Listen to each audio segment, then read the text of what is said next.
Good to be. Good. Uh, I'm here in the Gunnerstown pub, the virtual pub with Gav from She War. It's just the two of us today, but gonna have a nice chat, I guess. How are you doing? yeah, it's kind of like I've found a fiver, but I've lost a tenner. Yeah, but you know what? You can always find the tenner later. Well, like I say, well, hopefully, like I say, it's it's hard to be completely happy today. Mm-hmm. Do you know what I mean? That's just how it is. Really, it's hard for me to be completely happy and excited and blah blah blah. I think that kind of reflects the season, right? Because we were so shit for the first half, and then since Christmas we've been pretty decent, but we ended up with like you say, lost a fiver, lost a tenner, found a fiver, or I don't know what it is. But so I take it that you're not happy that Leicester rolled over for Spurs today. No, I mean, well, on two accounts really, because A, it means Tottenham finish above us, Mm-hmm. and B, it means Chelsea are guaranteed Champions League next year. So it's our two biggest London rivals, both with upgraded European competition next year. So it's hard to be completely happy, really, especially as like I say, we've got no European competition next year. But my feeling is that I'd rather not be in this Conference League than in it. I don't think it's going to be to Tottenham's benefit to be in that. I mean, it is. Come on, Gav, it's a shit show. There's I don't even know what's going to happen, but exactly. We've needed to take this medicine for such a long time. I really think that not being in Europe really gives us a chance to focus on getting ourselves together. Maybe doing well in the Premier League. I just I can't see us being in like the Europa League as it is already kind of a bit of it's a bit iffy. If you don't make I mean, if you don't make the semi-finals of the Europa League, then you're fucking shit, basically. Yeah, pretty much. Yeah, pretty much. But it depends. See, Paul, it depends how you see things, right? Mm-hmm. And I went to a lot of from sort of 99 onwards. I went to, well, in fact, all my life really, I've been to a lot of the League Cup games at Arsenal, at Highbury, and at the Emirates, because A, because they're reasonably priced, and B, because you get to see some of the young kids coming through, right? Yeah. And that European competition that we would have got in if we were seventh, it would have hopefully been cheaper price tickets, and it would have been literally up until the semi-finals. It would have been seeing the under-23s play, and it would have seen players that are coming back from injury, getting rehabilitated, players that are fighting for a first-team place, getting a chance to see what they can do. So I never see that having more games is being a problem with lower competitions, especially as this year we was dropping players for the FA Cup. So, I mean, one way of looking at it is next year we've got no excuses not to play the first team squad and the first starting 11 for the FA Cup, which is it's our cup. We've won it 14 times. We've won it more than anybody else. That's our cup. So we should be going all out next year, full strength side, every single round, to try and win the FA Cup. And we should be playing more or less a full team squad for the League Cup as well. Yeah, I get it. I mean, it's different, like I say, but so we're going to be playing more full team squads. So let me interrupt you for 1 second. 1 second. So that all sounds great, but for me, the issue is that you end up still having to have like some of your first team squad and your manager traveling to fuck knows who now in this conference. You could be going to, I don't know, Liechtenstein, some island in the middle of nowhere.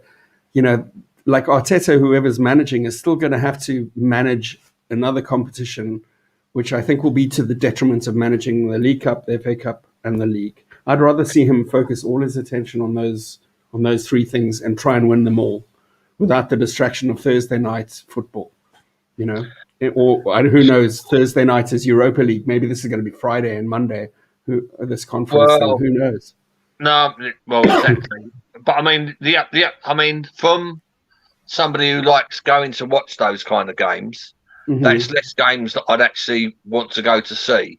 Okay, so it's a selfish kind of thing that you're coming at. Well, yeah, more games, more chances to watch Arsenal play, more chances to watch Arsenal win, and also you got the fact that there would have been a possibility of an away game in Scotland, an away game in Ireland, an away game in France. I've got lots of friends who I've got a lot of friends whose actual life revolves around going Arsenal away games, and I've got a lot of mates who, I've only done 3 or 4 games in Europe, but I've got a lot of mates who love these backwater games in the middle of nowhere on a Thursday. I've been to a few of them actually. I started enjoying them, but at this stage of where we're at, Gav, I would really like us to try and make when Liverpool were out of Europe. I think Chelsea were out of Europe a couple of years ago. Like they came back strong. It was good for them, and I do think that it'll be good for us. I think in the long run, it'll mean that we're stronger. Do you think we're going to win the league next year? Probably not with this squad. No, exactly right. So my point is, would I rather have the opportunity, and talking to my mates and all that malarkey, everybody would rather have the opportunity of 3 or 4 European away games next year than not having the opportunity of 3 or 4. What would you rather, that we were bronze medalists in this Europa Conference fuck up league, or that we actually got our shit together and tried to get into a higher position, maybe in top 4 next year? Which would you prefer of those two? Would you rather be runner up in the Europa Conference or top 4? I think that's a bit of a mute point, really. I mean, the fact is Europa Conference. How is it moot? How is that a moot point? Basically, because that Europa Conference is a lower level than the Europa, right? Even though there'll probably be 3 teams that made, at least 2 teams now that made the semi-finals of this year's Europa will be in that European Conference thing, right? But the thing is it will be literally playing the under-23s and the fringe players right the way up to the semi-finals, and then you pull in the first team for the semi-finals and the finals and win a trophy at the end of the. What, you win a trophy? What is that trophy? Do you know what I mean? But like I say, saying that you'd rather not play in a competition. I'd rather not play in that competition, Gav. We're going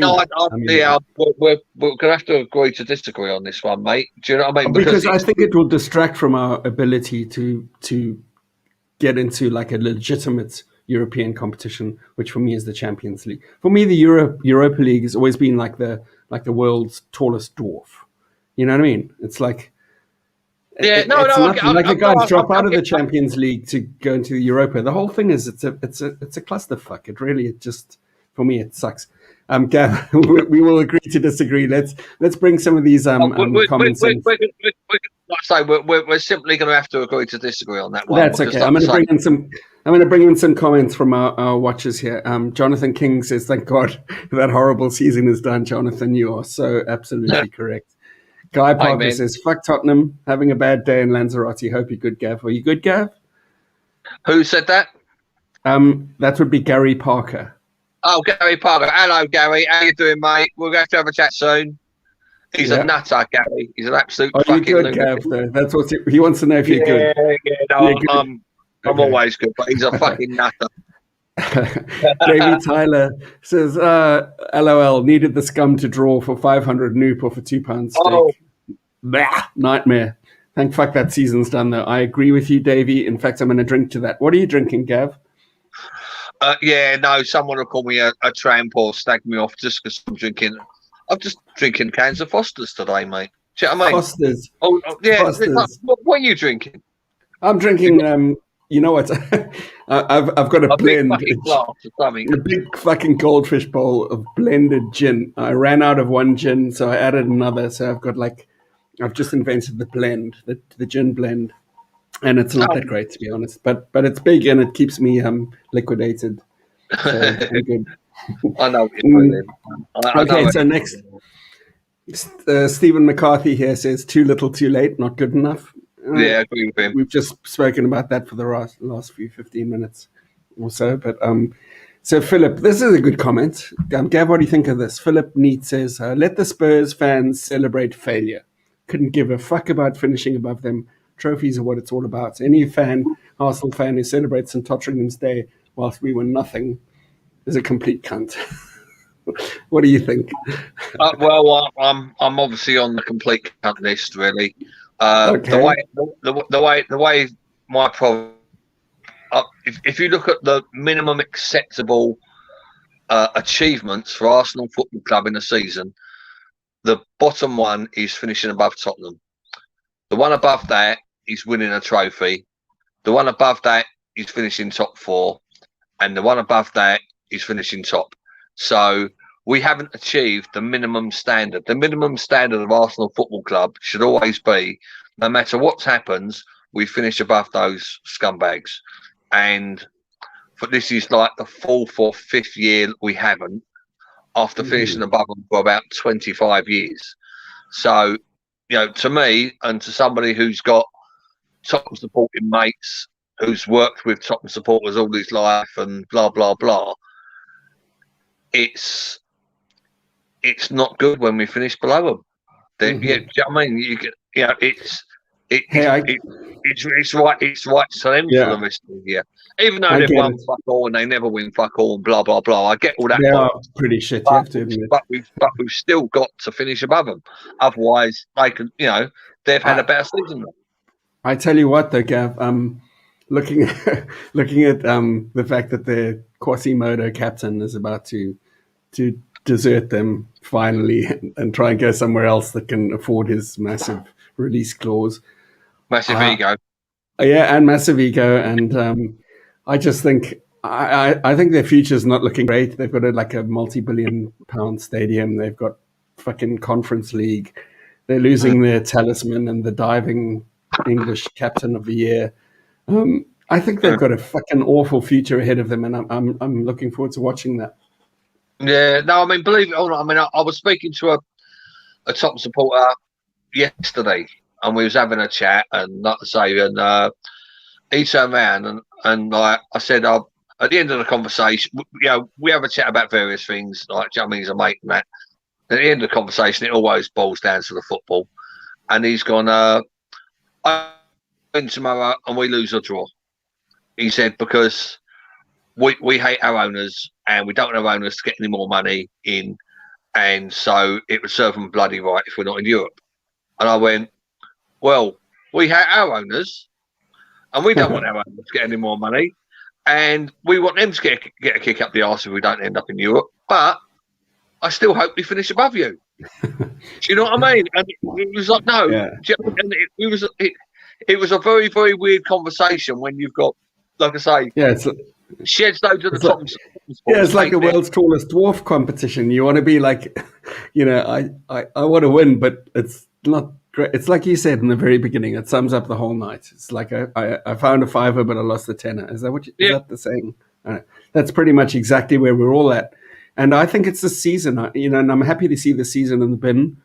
And I think, it was great to see fans back tonight. It was great to hear the chants coming up randomly, especially the Hey Tottenham chant came in nicely. A good few times, about 30 times. About 30 times, yeah. So, to be honest, I feel like I didn't really watch a lot of the game. I watched it, but I was kind of, I was watching for other things. I was trying to see if any of the protest stuff, would be effective. I saw a bunch of black balloons on the pitch. I thought that was pretty cool. Cronky out. I don't think there was much of a demonstration, not like Everton before the game. But I think the main problem was it was a tomorrow's a work day, and when it was the Everton game, there was no work the next day, and and the rain, it was raining. Yeah. And like I say, a lot of the people that went today apparently had horrendous problems getting in because there was problems with the scanners scanning people in, and the actual social distancing and getting into the ground was a complete nightmare apparently as well. But like I say, I mean, I had a few mates that went up there today, and when the only reason I didn't go up there today was the fact of booking into pubs and all that malarkey. I still ain't had me jobs. So, do you know what I mean? But like I say, from what I've seen and spoke to people, it was a decent turnout. There was a lot of younger fellas turning up, which there was for the Everton game as well. But I say which was hard for them today because they blocked up. They've cordoned off from the bottom of the stairs. You couldn't get to any of those sections above the armory. They only opened up, that section for people with tickets for the actual game. Very short before the game, so it was you were stuck to the cannon, like the armory, like the square in front of the armory. It wasn't ideal. But again, like our season, the protests against the Cronkies is all a little bit too late. The time to protest really was when I was walking up and down the streets and I was helping arrange protests, which was 10, 11 years ago, which was before the Cronkies actually had a majority shareholding. That was the time to protest. And like I said, whilst I really appreciate and give huge respect to all the youngsters and everybody else who turns out to protest, like I say, for a lot of it, it is a little bit too, like our season, it's just a little bit too late to be arguing now. I agree with you, Gav, to a degree, but I think obviously there was a big focus on Arsene Wenger and his role in our downfall and how much he was to blame for our kind of fourth place as a trophy situation. And I think after he left, I think it became very quickly apparent that the owners really were even more to blame.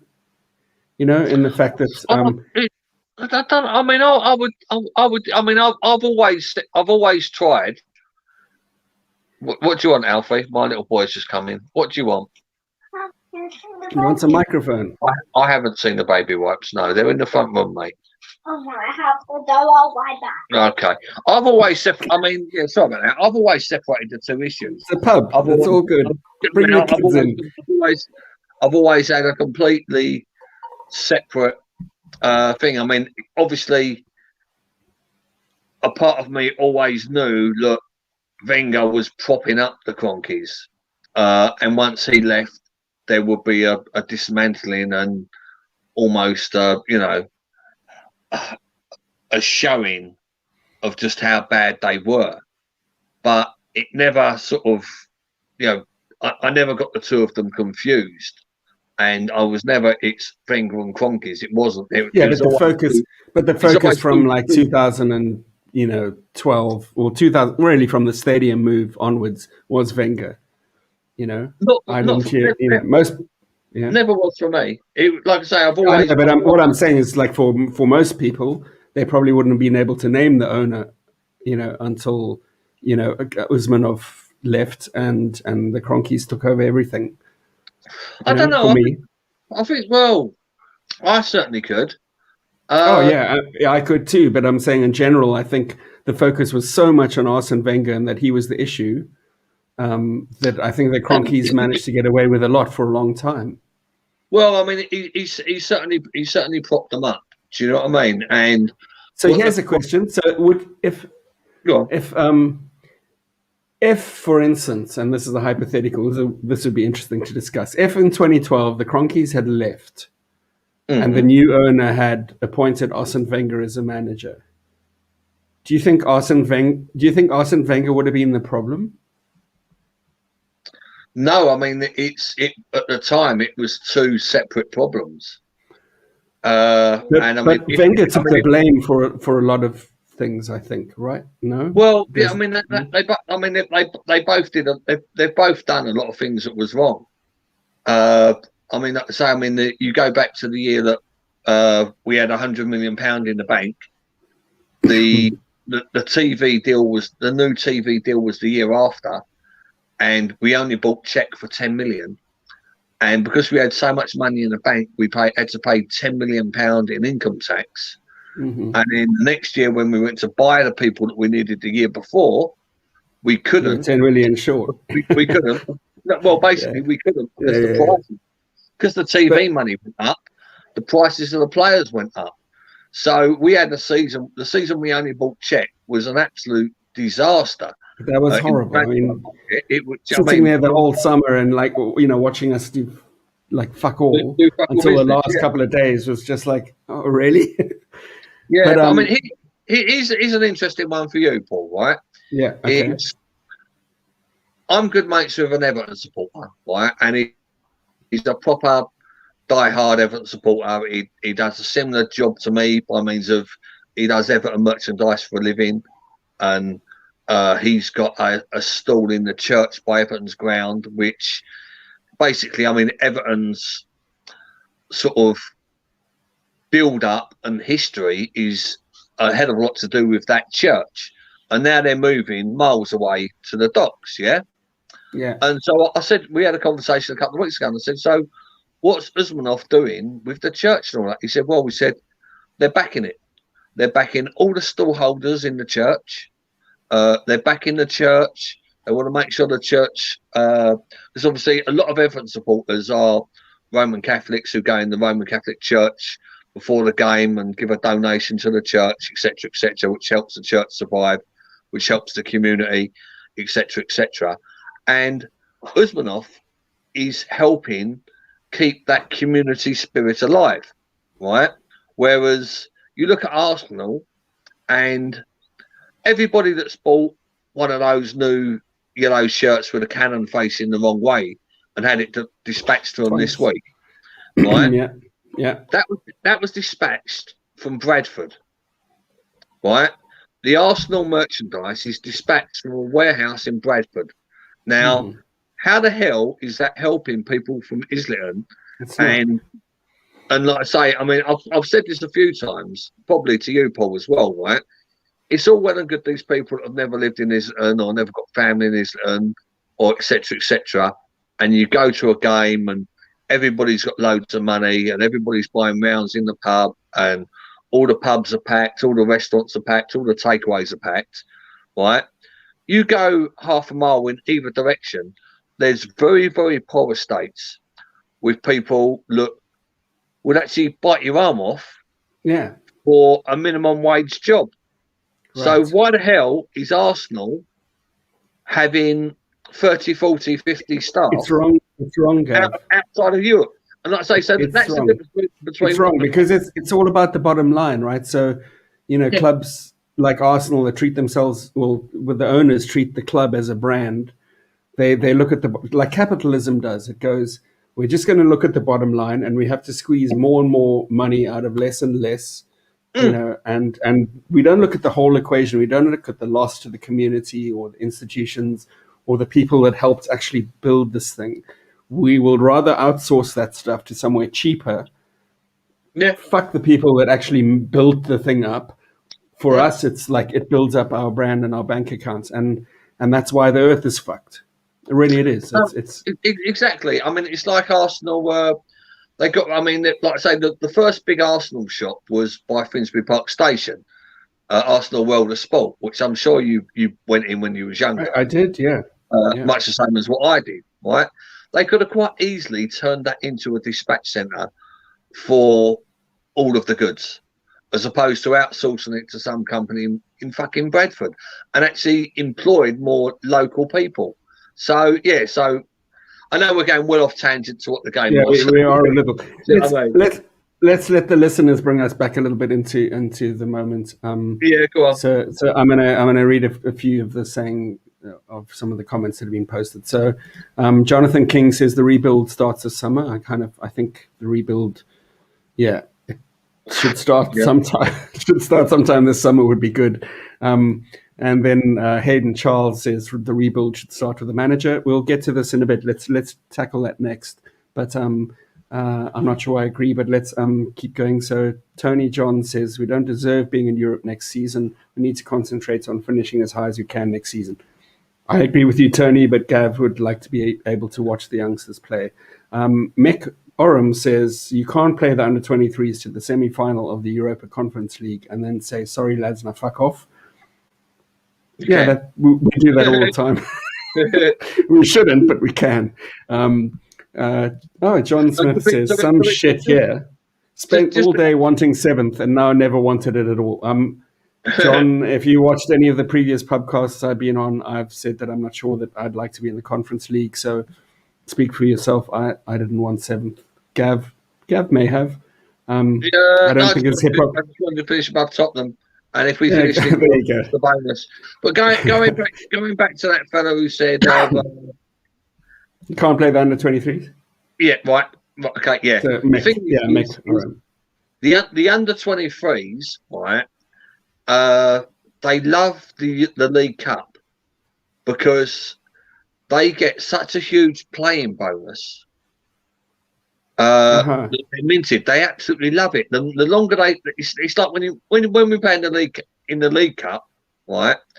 And the youngsters are getting their first games, they get something like 10 grand playing bonus, right? It's a brand new PlayStation and everything. That's amazing.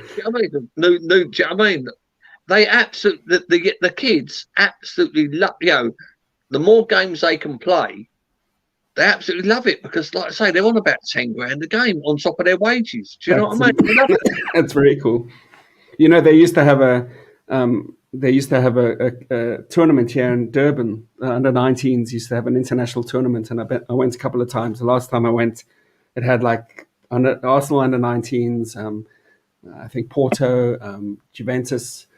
Like decent teams, and they all came out here for like a couple of weeks, and they got to play in some of the townships and help some of the struggling South African kids, and it was amazing. So they played in the World Cup Stadium in Durban, and I went down there a few times, and that's cool.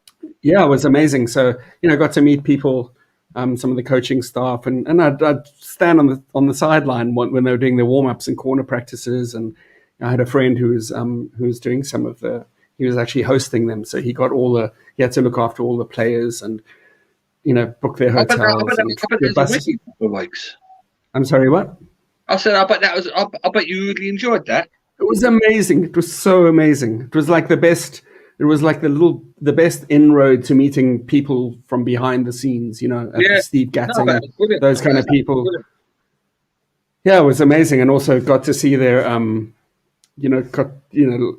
saw their diets regimes and the corner kick and the free kick methods and stuff, all the little printouts that they used to have, because when they left, they left all of this gear, training cones, shirts, boots.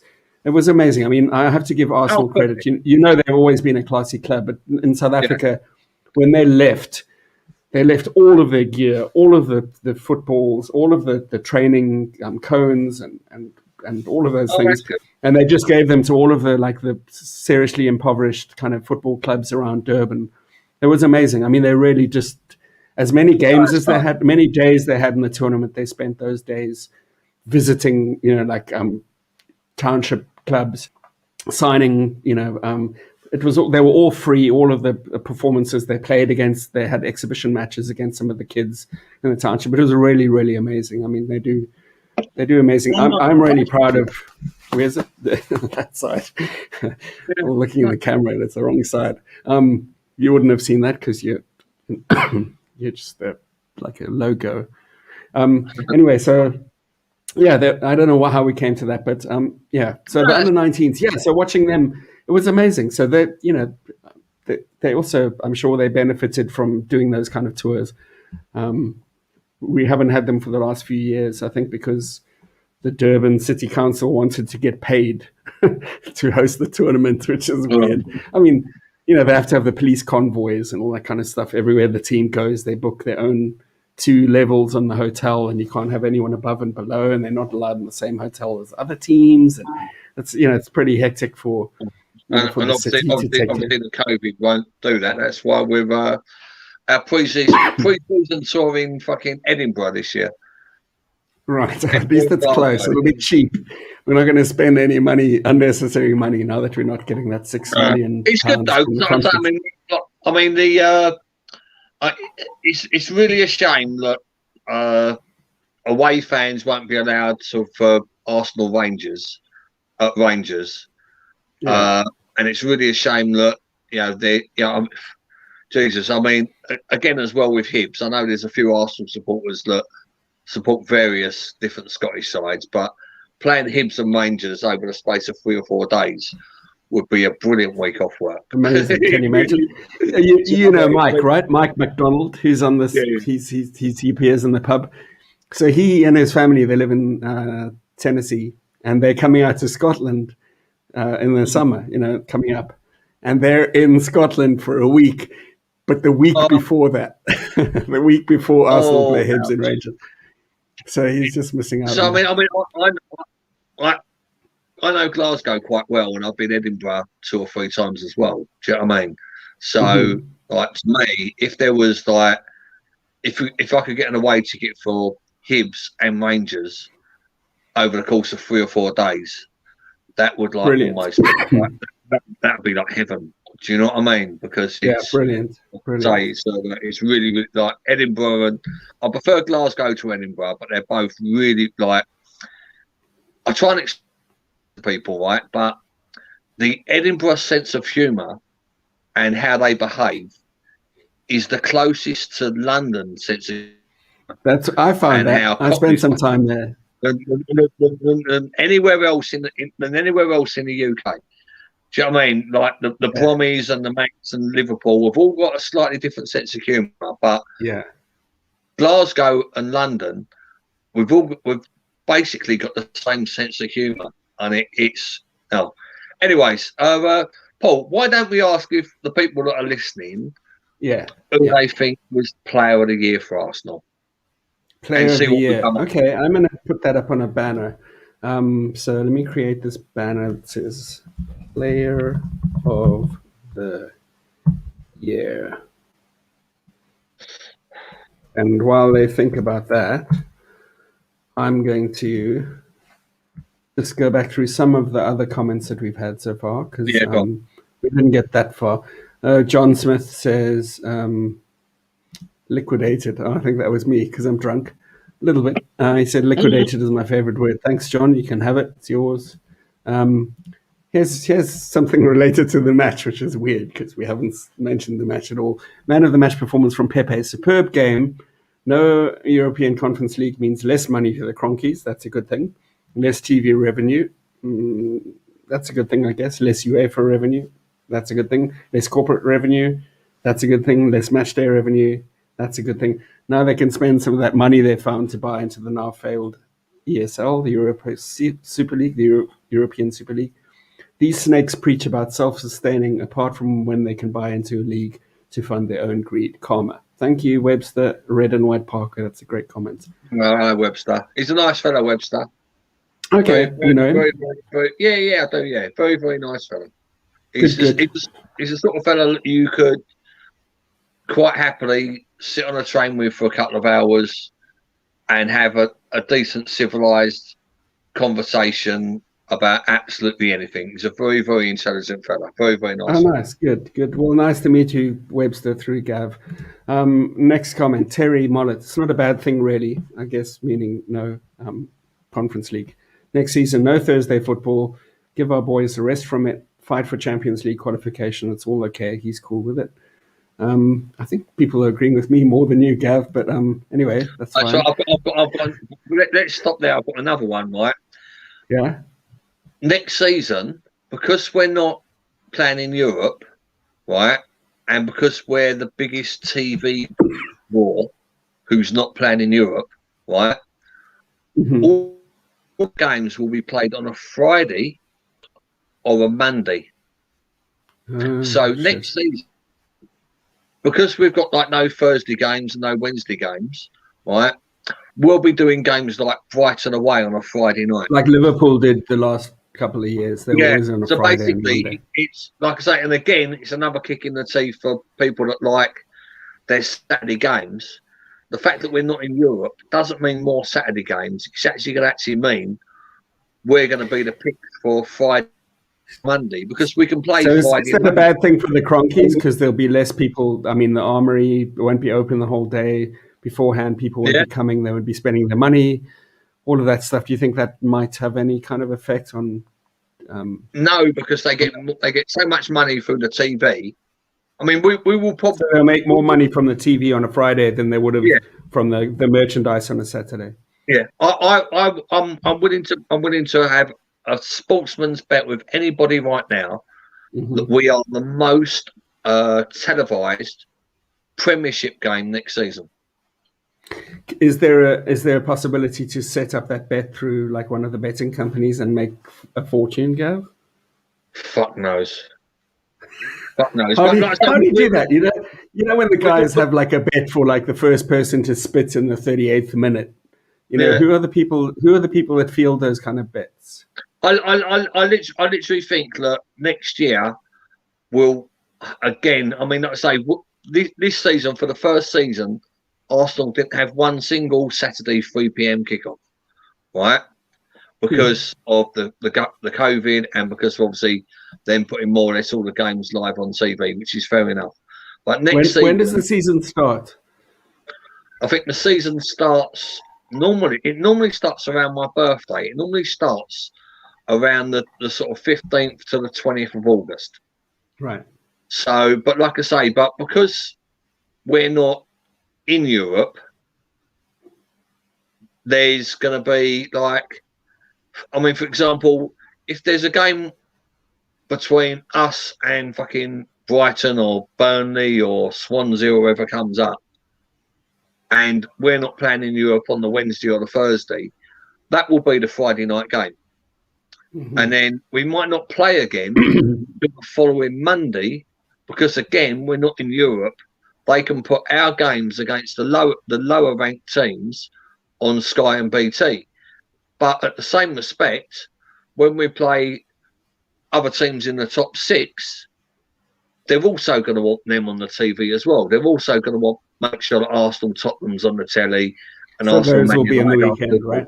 So yeah, so basically, we might end up the whole season next year not seeing a Saturday 3 p.m. game again because I say because no Europe, they can completely fuck about their kickoff times, and again that especially with the away games, that fucks up those who do the away games. Because if we're playing in, for example, Newcastle away at 7 o'clock on a Friday, you can't get home. You've got the Friday off work, and then you've got to stay in a hotel overnight, and then you've got to come home the next day. And it's not 26 quid anymore, right? No, well, I think it might be, but and then the same. No, I mean, obviously you have to pay for your train and your hotel and shit. It's not affordable, Yeah, exactly. It's the same with the fact that if there's one of the weeks where the European competitions are on, they can quite easily. We're playing, for example, away to Aston Villa. They can quite easily bump that to the Monday. Do you know what I mean? So we're going to get a lot of our games bumped from Friday and Monday, and then a lot of the games against the top 6 will be on the Sunday. So, like I say, Saturday games, forget about them next year. But to be honest, Gav, with us playing in the Europa League, like the times have been pretty shit, compared to when we were in the Champions League. Playing Tuesday and Wednesday, we had more Saturday games. Now it's like always like it's always a Sunday or maybe a Monday. You know what I mean? It's like if you're in any of those competitions, it's gonna suck. Listen, I'm gonna go over some more comments because I think we've got other stuff to discuss here. So John Short says, would Europe be a good or bad thing? I honestly don't know. It's the £5, £10 thing. Lloyd Bambury says, Lego head. I guess that's Arteta. We'll still fuck around with the starting 11. Sack him, please. Let's talk about that for a little second, like a few minutes. What's your opinion on Arteta? I really like him. Okay. I really like him. we've just won. Like I say, I know the pressure was off a little bit, but we done the best. We've just won 5 games on a bounce, right? Which is quite hard to do. All right, it's a little bit too late, but we still won the 5 games on a bounce. And if you look at our form since Boxing Day, we would be 2nd or 3rd, which again is too little too late. The problem Arteta had really was the fact that at the beginning of the season, he had no pre-season really. There was no real pre-season training. Yeah. And he was still trying to ship out people like Ozil, people like Mustafi, blah, blah, blah. And he still didn't have his team in. And some might say he fluked and was sort of almost forced into playing Smith Rowe and Saka. But at the end of the day, I'm looking at the form that we've produced since Boxing Day. And I'm optimistic that if he can get 2 or 3 more of his own players in there for next season, then we're going to finish in the top 4. Yeah, I'm on your side with this. I've always thought that this season, when the season started, everybody was like, "This is, let's give Arteta, this time just to find his feet. He's a young manager. He's inherited a shit show. Let's give him a chance to figure it out." Then when we were so shit up till Christmas and people were Sam Allardyce was saying we're going to get relegated, people lost their nerve and didn't trust the process of, in inverted commas. But for me, I think, what Arteta has produced since Christmas, as you said, we're top 4, even better, depending what games you choose. But also the results against the top 6, those are important. We beat Chelsea, the double. We got the double over them this league. We took 4 points off United. So City came at a difficult time and we had injuries. In Liverpool, I think we were unlucky. 4 points off Tottenham, wasn't it? Was it 4 points off Tottenham? 4 points off Tottenham. Well, we beat them at home, and no, they beat us away. 3 points, right? 3 points off Tottenham, yeah. So that's good. And then never mind the FA Cup. We had some good victories against the top 6 sides. That's encouraging for me. I think I would like to see Arteta given a normal season, not interrupted by COVID or completely. I'll be honest with you. I don't like I say we haven't really got a choice, right? And Arteta's completely buying into the Cronkies, and apparently Josh was over today, so I don't know whether he spent his 10 days in quarantine just to go to this game today or not. God knows how that worked out, but I'd love to know. He probably doesn't have to quarantine. But rich people have different rules. Yeah, probably. Do you know what I mean? But he's, like I say, I still just think, look, you can see how Arteta plays, and you can see how we was playing down the left tonight. And there's just a couple of positions that we're a little bit weak in, and we do need we almost need an Ian Wright up front at the moment. Do you know what I mean? We need a complete sort of one of those, as well as what we've got. But with Balogun and Lacazette and Aubameyang and Martinelli and Nketiah, how do we add an Ian? How do we add a righty to that? Yeah, no, I think Balogun's going to be. Hopefully, he's going to be the one, because what we really need up front is a hybrid 9-10, and what we've got at the moment is we've got a Lacazette who works really hard, doing a 10 and a 9, but he's not really up to it. We've got an Aubameyang who's basically just an out-and-out number 9 who can't track back as much and looks lazy. We've got Eddie who needs to go, unfortunately. So, I mean, Balogun, this style and format that we're playing at the moment, Balogun could be the one, not next season, the year after. So, really, we like I say, we need somebody. Do you know what I mean? We do need a new. We need to literally ship out all of our centre forwards and stuff again. Do you think maybe Arteta is aiming for the kind of the Pep ideal, which is having no striker at all? To be honest with you, I don't. Okay. I honestly don't. What he wants is somebody who's going to put that. That's why he's been playing Lacazette a lot, because Lacazette. Well, he hasn't for the last 4 or 5 games. Oh yeah, I think. Well, he was injured, wasn't he? Do you know what I mean? But even when he wasn't, these last, some important games, he just had him on the bench. Yeah. You know? I think. I don't know why. I mean, the way that we're set up, Arteta would be absolutely mental not to have somebody who is out and out wants to get in the box first, but also does the business and tracks back. So it's almost like the way he plays would be, especially like towards the end of games, would absolutely be ideal for someone like Willock. Mm-hmm. So I'd be very surprised if Willock went. Because I think Willock. Did you see that Arteta said he's in our plans? He's not going anywhere. Well, I hope he means that, because I've been saying like a stuck record for the last few weeks.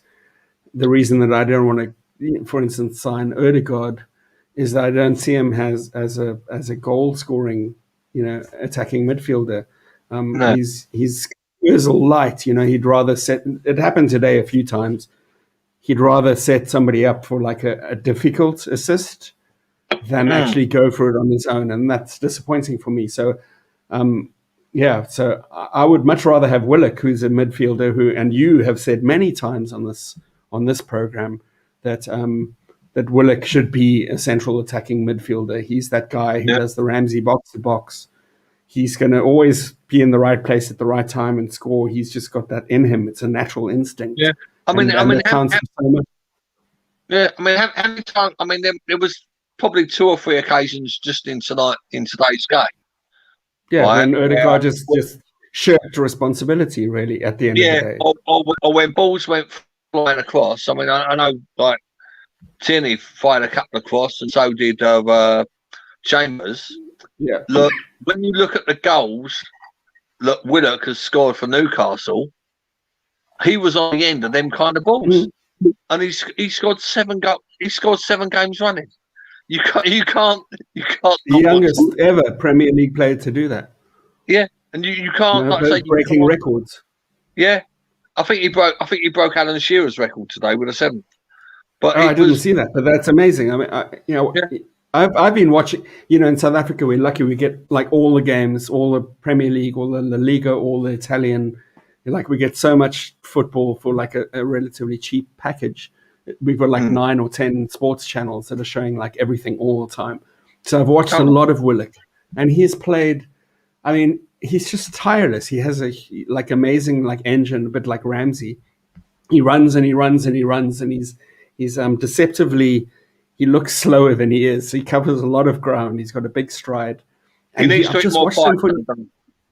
Yeah, but he's getting those. I seem to, I think he's put on a little bit. He's got more power, upper body strength, and he's holding people off. But he's in the right place at the right time, and he's making himself available in the places where you need those people. And I would love to see him thrive at Arsenal, because I watched him here in Durban. So. Yeah, no, definitely. No, I agree with you. He should definitely be. Like I say, I mean, it was almost like I think we were speaking about this about 2 or 3 weeks ago when I said there's no point in playing anybody who's not going to be at the club next season. Mm-hmm. Do you know what I mean? And right. But like I say, so I didn't quite understand. I don't quite. And this is what and this is what loan deals are about, right?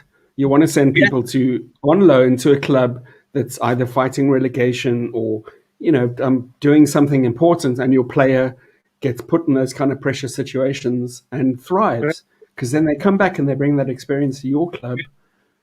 No, exactly. Right? I mean, Smith Rowe, when he was at Huddersfield last year, same thing. I absolutely loved him. I mean, I think he nearly Absolutely. got player of the year. I think Chambers did the same at Fulham, right? Before he came back to us, he was their player of the season. I mean, so credit where it's due. I guess those are good loanings. Here's an interesting thing. Nick Fights says, would signing Odegaard ruin Emil Smith Rowe? I don't want to sign Odegaard. I mean, I've heard there's a €100 million release clause on him, which is just 3 or 4 times what he's worth. For me, what do you think, Gav? I think 3 or 4 times what he's worth is a bit of an overestimate, really. I honestly don't get him. I don't get him. I don't get how he plays. I don't. Like I say, he wouldn't be somebody. It's a champagne player again, right? One of those guys that looks pretty. Does the little step overs and does an occasional good through ball or whatever that may lead to an assist. When look, go back and look at the 2 goals today. The main person in the assists or the second assist for today's goals was Xhaka. Yeah. Do you know what I mean? Xhaka was the one that was picking it about. Your friend Webster says Saka, because we asked the question a while back and then we forgot to check for the answers, but he says Saka's player of the season. And would I say Saka? Who would you say is player of the season, Gav? It was your question. Saka was great in like January and February, and then for the last couple of months, people either figured him out, or there's been too much pressure, or he's been overplayed, or I'm not sure. But he hasn't been as productive. To be honest with you, I mean, I would go Saka. I mean, like I say, the number 7. Do you know what I mean? But yeah, it's tough. I mean, I think Holding's had a very good season. Nick agrees with you. Nick Fight says Rob Holding, player of the season. I tweeted today, I think he's underrated. I think. Oh God, yeah. Yeah. I think he's done really, really well. Do you know what I mean? And I think Russ Morgan here says Pepe's numbers over the season seem to indicate he's been the most influential. I'm still out there with Pepe. He was great today. It was one of his good days. I hope there are more of them. Pepe is just too mercurial for me. He's like, it's up or down. It's he can be a real dead end. He's either really good or really shit. Yeah, he's got to be more consistent. He's got that Sanchez thing. He's got that Sanchez thing about him. It's like you go like, oh fuck, dude, just make the right decision once. Yeah. But I mean, Dan Kirby says Rob Holding. This is interesting, actually, Gav. That you, me, a couple of people commenting that Rob Holding may be player of the season. I mean, I just remember I love him since that FA Cup final. I was there, watched Diego Costa was in his pocket. Yeah, no, he ruined it. Singing his name, singing his name at the Tolly, until late in the night. Nick says he should be Arsenal captain. He'd be a good captain. I see him talk a lot on the field. I'll be honest with you. I mean, I'm like I say, we're both from that era. We've had defenders as captains, and I kind of prefer that. If I'm being honest, they see things I think from the back that other people don't. Yeah, see. Exactly. And I mean, it wouldn't. I mean, especially now the old Chelsea boys going. Holding's going to be first choice centre back next year. He's 26, right? And centre backs prime is 26 to 30. Do you know what I mean? So he's probably just approaching his prime. So it would not bother me in the slightest if Holding is captain. I agree, Rob. It wouldn't bother me at all. Dan Kirby agrees with you, says Rob Holding is definitely player of the season, and your good friend Webster has said Holding had a massive season and run Saka close. But if that means that it's a tie between Saka and Holding, I'd go for that. I think it's well. I mean, to keep everybody happy, Holding player of the season, Saka young player of the season, there you go. That's brilliant. We're done. It's done. Louis Collinson says Tottenham can keep their Conference League. I agree with you there, Louis. Yeah, Gav, it's been it was nice to see fans back. I must admit, it was in all of the games. Yeah, no, it was. I mean, it goes back to the old football without fans. He's just 22 blokes kicking a bag of wind about. Do you know what I mean?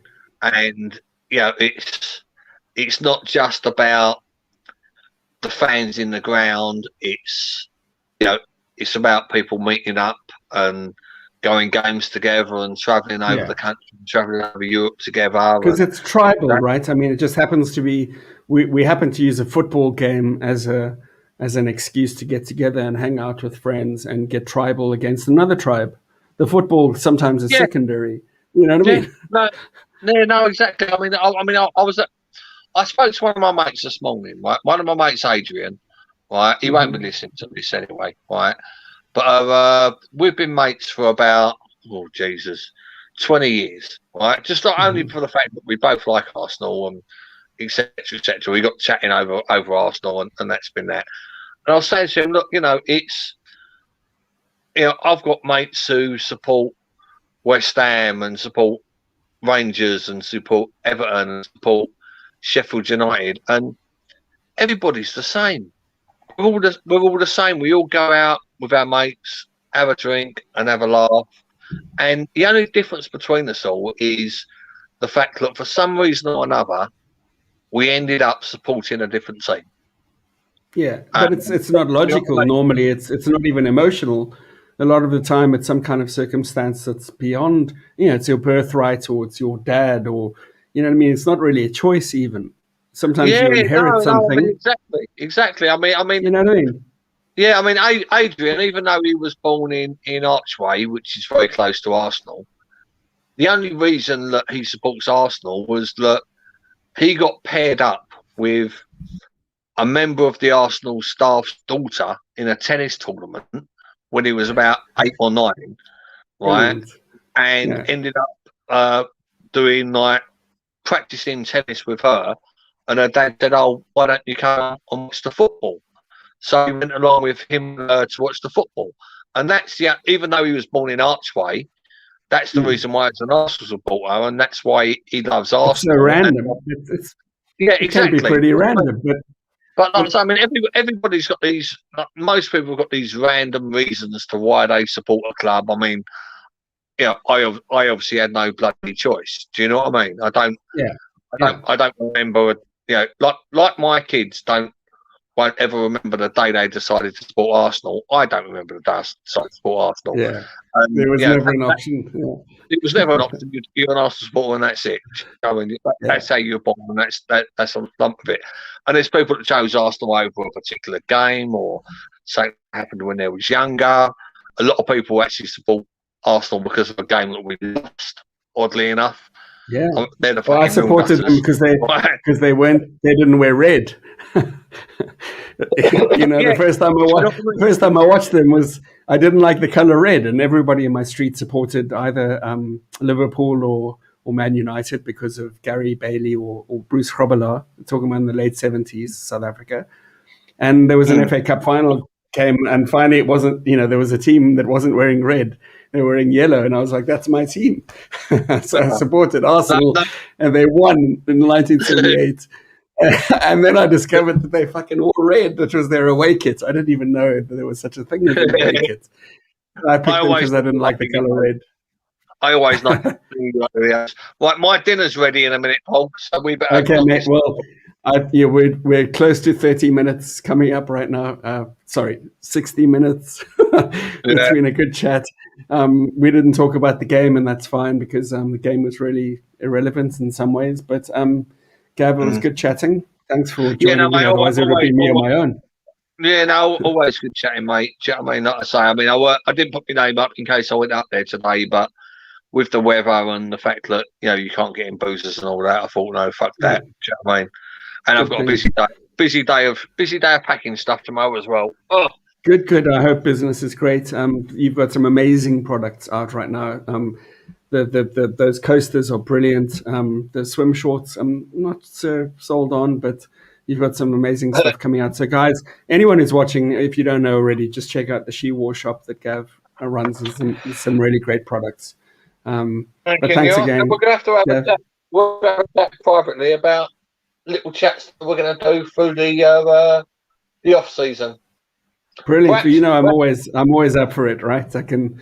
Do you know what we should do? We should get all of us together. We should get everybody involved together, right? And everybody picks a European team, and we should do like European ones. We'll have a chat. That'd be good. We'll do that.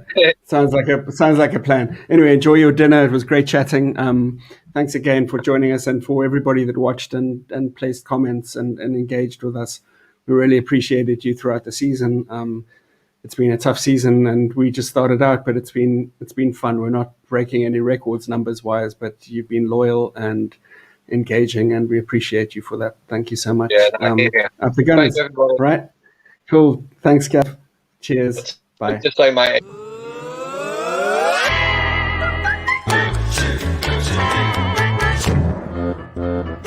Shoot.